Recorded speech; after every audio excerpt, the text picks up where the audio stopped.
2058 जेठ 19 गते भएको नारायण हिटी राजदरबार हत्याकाण्डका सम्बन्धमा यस अघि भएका अनुसन्धान प्रतिवेदन अध्ययन गरी थप छानबिनको प्रक्रिया अगाडि बढाउने।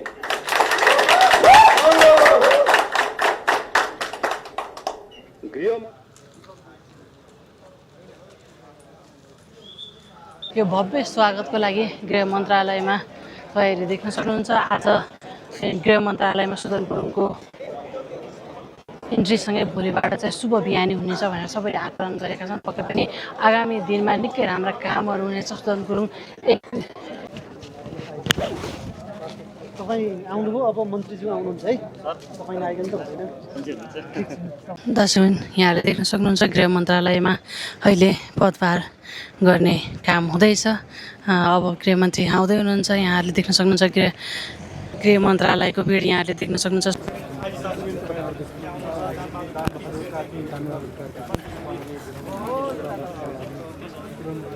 यहीँ खिचिदिनु भयो त अनि यहाँ उता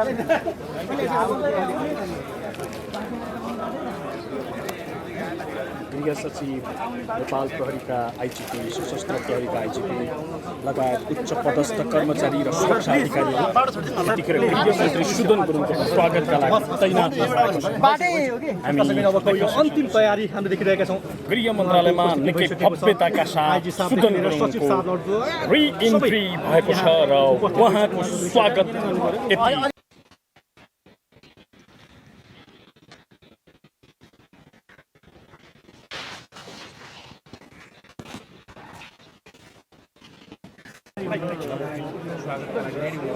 सबैले सेयर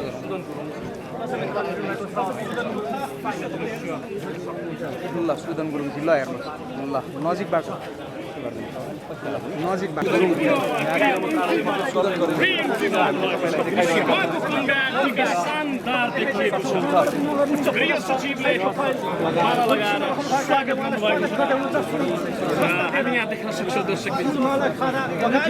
निकै हाँसो र चमत्कार स्वागत गर्नुभएको छ।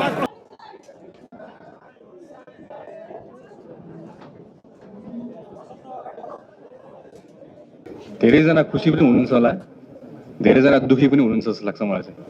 म आखिरी अब we are here to stay, यो कुरा चाहिँ बुझ्नुपर्ने छ सबैजनाले। अर्को कुरा, जति पनि आरोपहरू मलाई लाइयो अहिलेदेखि लागेको होइन, जेन्जी आन्दोलनदेखि लागिएको छ। म त थेक्न सकौँला,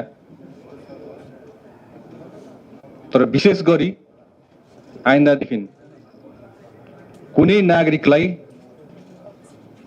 नेपाली नागरिकलाई उनीहरूको अपमान गर्न, उनीहरूको चरित्र हत्या गर्न कसैले प्रयास गरेको खण्डमा गृह मन्त्रालय यसमा एकदम संवेदनशील भएर यो विषयलाई चाहिँ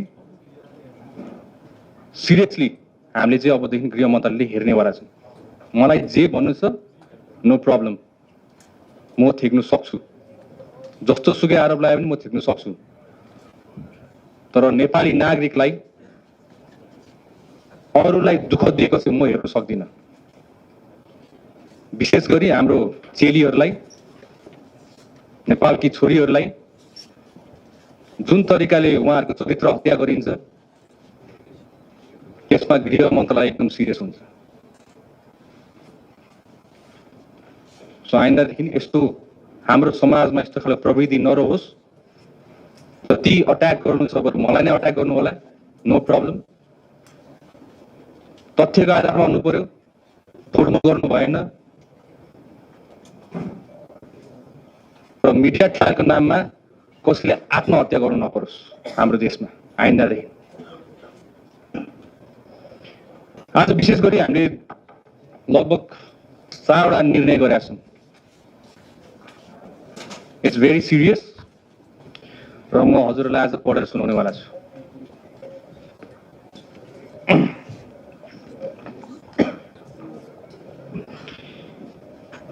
जेन्जी आन्दोलनसँग सम्बन्धित घटनामा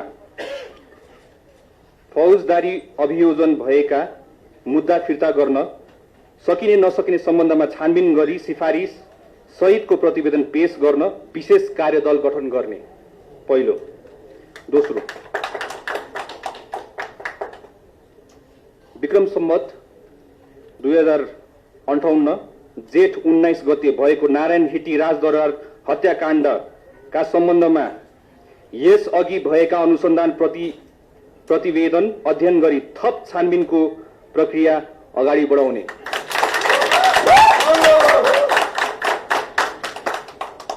गृह मन्त्रालय र सुरक्षा निकायबाट संवेदनशील सूचना चुहावटको घटना हुन नदिन सूक्ष्म निगरानी गरी कारबाही गर्न सुरक्षा निकायमा sensitive information vigilance team SIVT गठन गर्ने। नेपाल प्रहरी अन्तर्गत रहेको केन्द्रीय अनुसन्धान ब्युरोलाई थप सशक्त र प्रभावकारी बनाउने। हाल प्रक्रियामा रहेका अनुसन्धानका फाइलहरूलाई शीघ्र टुङ्गोमा पुर्याउन निर्देशन दिने। ब्युरोमा रहेका जघन्य आर्थिक संगठित अपराध लगायतका गम्भीर प्रकृतिका मुद्दा अनुसन्धान गर्न ब्युरोमा मुद्दाको प्रकृति अनुरूप विशिष्टीकृत समूह स्पेशलाइज टिम गठन गर्ने। हरेक फाइल खोलिन्छ अब। Thank you so much.